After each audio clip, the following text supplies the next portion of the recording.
Hello to all students. Next अपना topic रहेगा fertilization. Fertilization क्या होता है, बेसिक नॉलेज सभी बच्चों को है। जो हैप्लॉइड मेल गैमेट और हैप्लॉइड फीमेल गैमेट का जो फ्यूजन होता है और उनके फ्यूजन से प्रोन्यूक्लियाई आपस में मिक्स होते हैं और उससे जाइगोट का फॉर्मेशन होता है और इस प्रोसेस को हम कहते हैं फर्टिलाइजेशन। और अगर न्यूक्लियाई या प्रोन्यूक्लियाई का फ्यूजन होता है, इस प्रोसेस को हम क्या कहते हैं, एम्फीमिक्सिस कहते हैं। हिंदी में कहें तो उभय मिश्रण कहते हैं। तो यहाँ डायग्राम से हम समझ सकते हैं कि ये ओवम है और यहाँ पर स्पर्म एंट्री कर रहा है, हैप्लॉइड न्यूक्लियस ऑफ ओवम। ये न्यूक्लियस है, यहाँ पर ये स्पर्म का न्यूक्लियस है और ये ओवम का न्यूक्लियस है। यहाँ पर एस्टर्स बनना शुरू हो जाते हैं, ये न्यूक्लियाई आपस में फ्यूज होना, आपस में पास आना शुरू कर देते हैं, मेल न्यूक्लियाई और फीमेल प्रोन्यूक्लियाई। ये पास में आकर क्या करेंगे, यहाँ पर स्पिंडल फाइबर फॉर्मेशन होना शुरू हो जाता है। ये मैटरनल क्रोमोसोम या पैटर्नल क्रोमोसोम, दोनों क्रोमोसोम्स का आपस में मिक्सचर होता है, स्पिंडल्स बनते हैं और ये डॉटर सेल का फॉर्मेशन हो जाता है और यहाँ बीच में एक फरो बन जाती है कॉन्ट्रैक्शन के थ्रू। तो ये क्या है, ये प्रोसेस है पूरी फर्टिलाइजेशन की और ये जो है एम्फीमिक्सिस की पूरी प्रोसेस यहाँ पर एक्सप्लेन कर रखी है। सबसे पहले हम देखते हैं कि ल्यूवेनहॉक जो साइंटिस्ट थे, उन्होंने पहली बार स्टडी की थी किसकी, फर्टिलाइजेशन के बारे में। सबसे पहले स्टडी किसने किया था, ल्यूवेनहॉक ने किया था। तो फर्टिलाइजेशन होता किस प्रोसेस से है, एम्फीमिक्सिस प्रोसेस से कंप्लीट होता है। तो यहाँ पर दो स्टेप हम देखते हैं, एक तो एक्टिवेशन ऑफ स्पर्म और एम्फीमिक्सिस। एक्टिवेशन में क्या होगा, स्पर्म ओवम में एंट्री करके केमिकल चेंजेस करेगा, तो यहाँ ये इस प्रोसेस को क्या कहेंगे, एक्टिवेशन या सक्रियण कहेंगे। दूसरी प्रोसेस क्या है, एम्फीमिक्सिस की, यानी कि ये वाली प्रोसेस के पहले क्या होगा, एक्टिवेशन होगा। यहाँ पर मेल और फीमेल प्रोन्यूक्लियाई का मिक्स होना जो प्रोसेस है जो हमने यहाँ देखी, उसे हम एम्फीमिक्सिस या उभय मिश्रण कहते हैं। अब फर्टिलाइजेशन के टाइप्स देखते हैं। एक्सटर्नल होता है, इंटरनल सभी को पता है कि एक्सटर्नल किस में होता है। जो भी फर्टिलाइजेशन एक्सटर्नल किस में होगा, जैसे कि जो एक्वेटिक एनिमल्स होते हैं, ऑर्गेनिजम्स होते हैं, उनमें एक्सटर्नल फर्टिलाइजेशन होता है, जो डेवलप कैरेक्टर वाले कॉर्डेट्स वगैरह होते हैं उनमें इंटरनल फर्टिलाइजेशन होता है। तो इंटरनल भी दो तरह से हो सकता है, एक तो क्रॉस होगा जो अधिकांश लोगों ऑर्गेनिजम्स में होता है, कॉर्डेट्स में और वर्टिब्रेट्स में, और सेल्फ जो होगा वो यानी कि अपने ही बॉडी के स्पर्म और ओवा का फ्यूजन हो जाना, वो क्या कहला जाता है, सेल्फ फर्टिलाइजेशन कहा जाता है, जो कि डीनिया सोलियम इसका बेस्ट एग्जाम्पल है। ये प्लेटीहेलमिन्थेस का एक एनिमल है। अब हम देखते हैं मैकेनिज्म ऑफ फर्टिलाइजेशन। सबसे पहली प्रोसेस क्या है, अप्रोच ऑफ स्पर्मेटोजोआ टू ओवा, यानी कि स्पर्मेटोजोआ का ओवा तक पहुंचना, सबसे पहली प्रोसेस ये कही जाएगी। इसमें हम देखते हैं कि to complete fertilization sperm reach to the ova, it's a chemical process. इसको हम क्या कहेंगे, ये कीमोटैक्सिस प्रोसेस है, यानी कि रसायनुचलन हम कहते हैं कि केमिकल के फ्लो में, केमिकल के डायरेक्शन में, केमिकल के द्वारा अट्रैक्ट होकर स्पर्म ओवा तक पहुंचता है।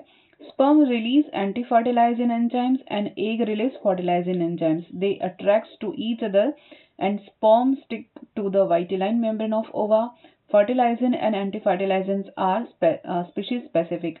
तो ये जो एंटी फर्टिलाइजिन और फर्टिलाइजिन एंजाइम्स की हमने बात की, ये क्या है, एंजाइम्स हैं, एसिड हैं, जो स्पर्म से तो क्या रिलीज होगा, एंटी फर्टिलाइजिन रिलीज होगा, और ओवा से क्या रिलीज होगा, फर्टिलाइजिन एंजाइम रिलीज होगा। ये क्या करेंगे, आपस में एक दूसरे को अट्रैक्ट करेंगे और जब स्पर्म ओवा के पास आ जाता है तब वाइटलाइन मेम्ब्रेन पर ये स्टिक हो जाएगा। और ये जो प्रोसेस है फर्टिलाइजिन और एंटी फर्टिलाइजिन की प्रोसेस, ये क्या है, जिसे एंजाइम और एंजाइम की रिएक्शंस होती है, यानी कि कीलॉक मेथड होती है, या हम कहेंगे जैसे एंटीबॉडी एंटीजन रिएक्शन होती है कि स्पेसिस जाति विशिष्ट होते हैं, स्पेशीज स्पेसिफिक होते हैं। तो अपने ही स्पेशीज के जो एग हैं वो अपने ही स्पेशीज के स्पर्म को अट्रैक्ट करते हैं, इसलिए इसे स्पेशीज स्पेसिफिक कहा है। सेकेंड पॉइंट देखते हैं। सेकेंड पॉइंट है capacitation and contact. Capacitation and contact क्या है, या इसको हिंदी में कहें तो योग्यतार्जन कहते हैं।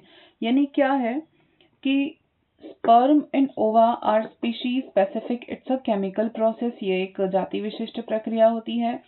इसमें सबसे पहले क्या होगा कि जब स्पर्म ओवा तक पहुंच जाएगा तब स्पर्म के अंदर बहुत सारे चेंजेस होते हैं, केमिकल चेंजेस होते हैं, उसकी बाहर की कोटिंग हटती है, रिमूवल ऑफ कोटिंग हम कहते हैं कि एक केमिकल प्रोसेस है, इसमें बहुत सारे केमिकल्स पार्टिसिपेट करते हैं। जैसे यहाँ पर कोलेस्ट्रॉल का हटना, सबसे पहले तो क्या है, कोलेस्ट्रॉल हटता है और एल्ब्यूमिन प्रोटीन जो होता है वो लिपिड ड्राफ्ट को अरेंज करता है। फिर स्पर्म के हेड पर एंटीरियरली वो यहाँ से इंटरेक्ट करने के लिए, ज़ोना पेलोसिडा से इंटरेक्ट करने के लिए स्पर्म के हेड को एक्टिवेट करता है।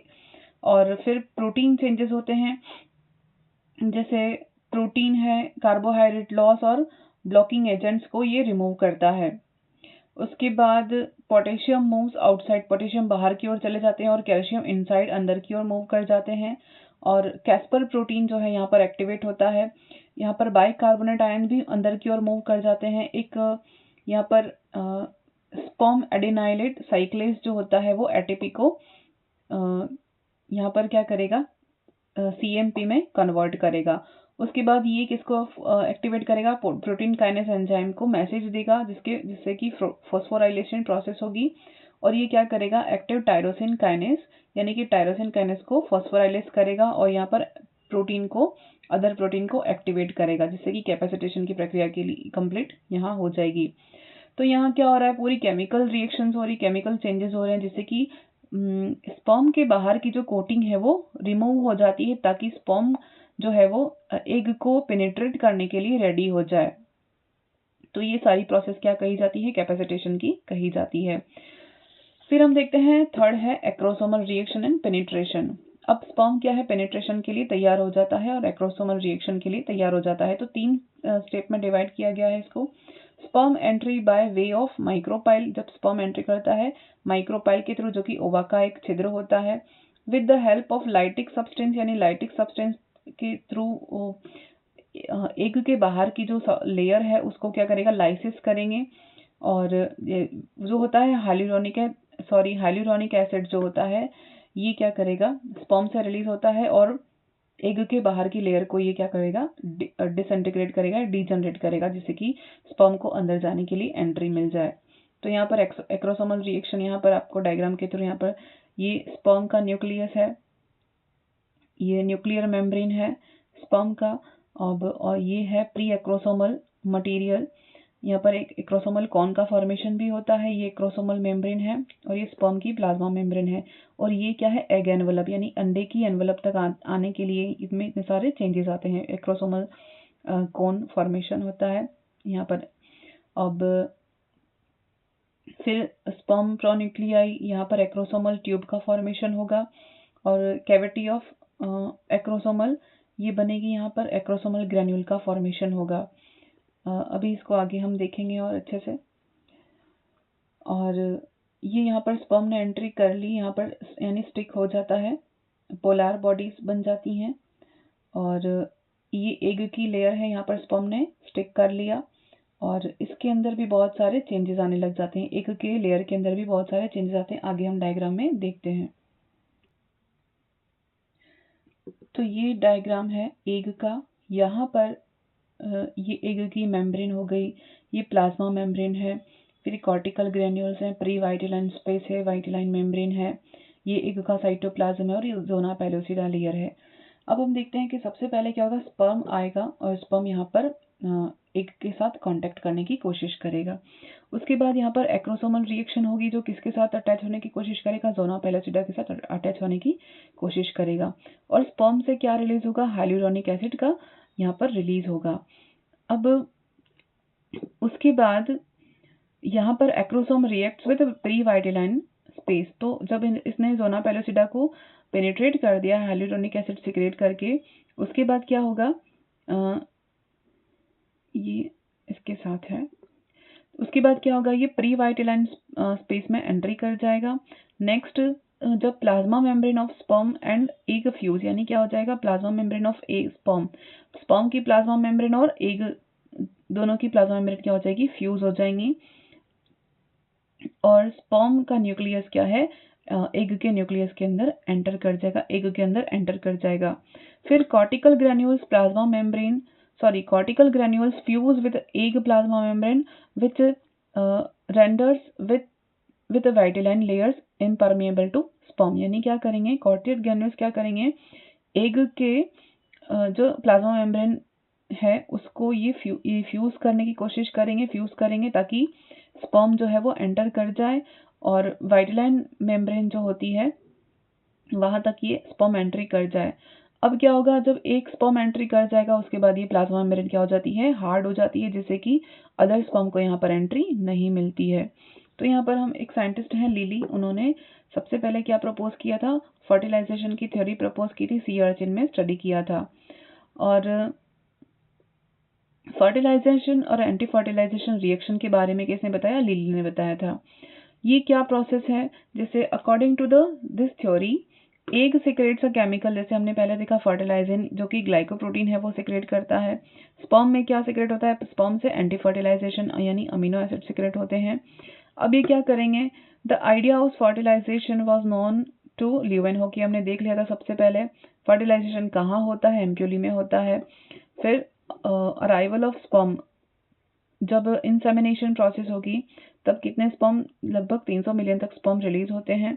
और मूवमेंट ऑफ स्पर्म हम देखते हैं, contraction of uterus and the fallopian tube assist in the sperm movement, यानी कि जब यूट्रस के कॉन्ट्रैक्शन के थ्रू फेलोपियन ट्यूब तक स्पर्म को पहुंचाया जाएगा और यहाँ तक स्पर्म को लाया जाएगा कॉन्ट्रैक्शन प्रोसेस के थ्रू।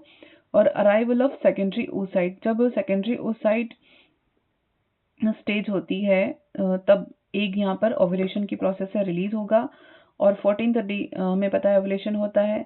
और स्पर्म की लाइफ कितनी है, 24 आवर्स है स्पर्म की लाइफ।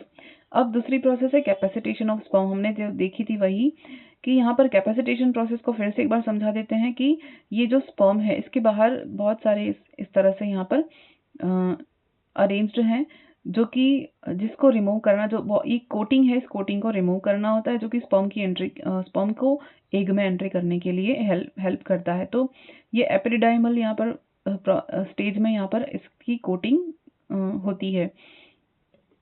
अब जब एजाक्यूलेशन हो जाएगा तो ये एजाक्यूलेटेड स्पर्म है जो कि कहाँ पर एंट्री कर रहा है, ये फीमेल ट्रैक्ट में जा चुका है। तो फीमेल ट्रैक्ट से बहुत सारे एंजाइम ऐसे रिलीज होंगे जो कि क्या करेंगे, इस कोटिंग को हटाने का काम करेंगे और ये जो स्पर्म क्या कहा जाएगा, कैपेसिटेटेड स्पर्म कहा जाएगा, यानी कि अभी ये फर्टिलाइजेशन के लिए रेडी है। तो इसमें बहुत सारी चेंजेस होंगी और इन चेंजेस को हम क्या कहते हैं, फिजिकल और केमिकल चेंजेस पढ़ते हैं ड्यूरिंग द फर्टिलाइजेशन।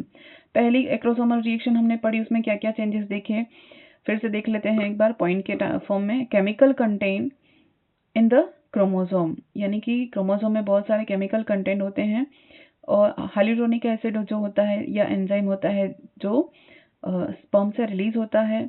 फिर कोरोना पेनिट्रेटिंग एंजाइम भी रिलीज होते हैं जो कि कोरोना को यहाँ पर एंट्री करने के लिए, कोरोना में एंट्री करने के लिए हेल्प करते हैं। जोना लाइसिन एंजाइम भी होते हैं जो जोना पैरासिडाकोलाइसिस करते हैं, यानी कि उसको अपघटित करते हैं ताकि स्पर्म अंदर की ओर जा सके। फिर यहाँ उसके पीएच में थोड़ा चेंज आता है। कैल्शियम, जैसे हमने कैल्शियम मैग्नीशियम आयन्स में कंसंट्रेशन में चेंज देखा कि कैल्शियम आयन की कमी हो जाएगी तो कैल्शियम और बाइकार्बोनेट आयन भी अंदर की ओर प्रवेश करेंगे।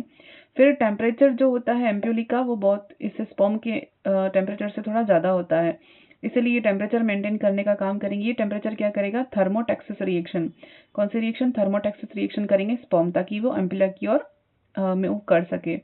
और असेंशियल फॉर एक्रोसोमल रिएक्शन, इस सारी प्रोसेस के लिए ये सारी अवस्थाएं जो है फिजिकल ये केमिकल चेंजेस वो जरूरी हैं। Due to the acrosomal reaction plasma membrane fuse and the cortical reactions will complete. और स्पर्म और ओवा का जो क्या कहेंगे एम्फेमिक्सिस वो कंप्लीट हो जाता है। नेक्स्ट हम देखते हैं, next cortical reaction. Just after the fusion of sperm and plasma membrane of an oocyte, the secondary oocyte shows a cortical reactions। Fusion के बाद एक कॉर्टिकल रिएक्शन शो करता है secondary oocyte। Cortical granules are present beneath the plasma membrane of the secondary oocyte। अभी हमने diagram में देखा कि कॉर्टिकल ग्रेन्यूल्स प्रेजेंट होते हैं oocyte की प्लाज्मा मेम्ब्रेन के नीचे। This granules fuse with the plasma membrane of the oocyte and release their content include cortical enzymes between the plasma membrane and zona pellucida। ये cortical granules क्या करेंगे, plasma membrane के साथ fuse होकर कुछ content release करेंगे, जैसे कि जिनको क्या कहते हैं, cortical enzymes कहते हैं, जो प्लाज्मा मेम्ब्रेन और जोना पेलुसिडा को क्या करेगा, फ्यूज करेगा, स्पर्म को अलाउ करने के लिए हेल्प करेगा। These enzyme harden the zona pellucida with also prevents the entry of additional sperm। ये जोना पेलुसिडा क्या करेंगी, ये हार्ड हो जाएगी, किसकी एंजाइम्स के कारण, कॉर्टिकल ग्रैन्युल के एंजाइम्स के कारण जोना पेलुसिडा क्या हो जाएगी, हार्ड हो जाएगी, जिससे कि पॉलीस्पर्मी को रोका जा सके, यानी कि एक स्पर्म की एंट्री के बाद दूसरे स्पर्म एंट्री न कर पाए। कॉर्टिकल रिएक्शन के पहले फर्टिलाइजेशन कौन बनता है, तो अंडाणु और यानी कि ओवम और ओवम की कोशिका द्रव्य से एक फर्टिलाइजेशन कौन बनता है, जिससे कि शुक्राणु को एनगल्फ किया जा सके, अंदर की ओर लिया जा सके, और उसका जो सेंटर का पार्ट यानी कि जो केंद्रक है वही स्पर्म का केंद्रक है, वही ओवम के अंदर एंट्री करता है, पूरा की पूरा स्पर्म ओवम के अंदर एंट्री नहीं करता है। उसके बाद कॉर्टिकल रिएक्शन होगी, उसके बाद स्पर्म एंट्री करेगा, यानी secondary oocyte form a projection terms the cone of reception of और फर्टिलाइजेशन, यानी कि सेकेंडरी oocyte क्या करेगा, एक प्रोजेक्शन बनाएगा जिसको कोन ऑफ रिसेप्शन कहते हैं, एक निषेचन शंकु कहते हैं, वो बनेगा। Proximal centriole of the sperm divides and proximal centriole जो समीपस्थ तारक का है स्पर्म का, वो क्या करेगा, डिवाइड करेगा and forms two centrioles to generate the mitotic spindle formation of cell division. तो यहाँ कोशिका विभेदन के लिए क्या करेंगे, सेंट्रियोल्स डिवाइड होंगे, और उसके बाद कैरियोगेमी एम्फीमेक्सिस की प्रोसेस होगी। मेल और फीमेल प्रोन्यूक्लियाई क्या करेंगे, एक दूसरे की ओर मूव करेंगे, और यहाँ पर न्यूक्लियर मेम्ब्रेन क्या हो जाएगी, डिसइंटीग्रेट हो जाएगी, दोनों क्रोमोसोम्स का मिक्सिंग अप होगा, जैसे स्पर्म और ओवा का फ्यूजन होगा, उनके न्यूक्लियस का फ्यूजन होगा। इस प्रोसेस को क्या कहते हैं, एम्फीमेक्सिस प्रोसेस कहते हैं, और जिसके फलस्वरूप क्या फॉर्मेशन होगा, जाइगोट का फॉर्मेशन होगा। तो ये पूरी फर्टिलाइजेशन की प्रोसेस थी। ये हिंदी में भी मैंने आपको ये दे रखा है, अभी जो इंग्लिश में लिख कर एक्सप्लेन किया है, हिंदी वाले बच्चों के लिए यहाँ पर मैंने पूरा कंटेंट दे रखा है, आप देख सकते हैं एक बार।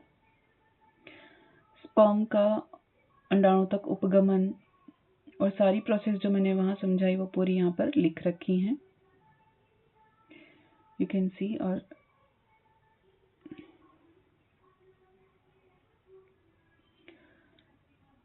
पहली स्टेप शुक्राणु का अंडाणु तक जाना, दूसरी स्टेप योग्यता अर्जन, यानी जो हमने कैपेसिटेशन कहा था उसी को योग्यता अर्जन कहते हैं। फिर फर्टिलाइजेशन की संरचना का अध्ययन लीली ने किया था। फिर एक्रोसोमल रिएक्शन यहाँ पर लिखी है, माइक्रोपाइल द्वारा एंट्री होना, लयन यानी लाइटिक एंजाइम्स का काम करना। हाइल्यूरोनिडेज जो क्या करता है, स्तनधारियों में अंडाणु जो है वो कोरोना रेडिएटा से घेरा अरीय केरेट यानी जोना जो केरेट कोरोना रेडिएटा जो है उसके बीच हाइल्यूरोनिक एसिड उपस्थित होता है।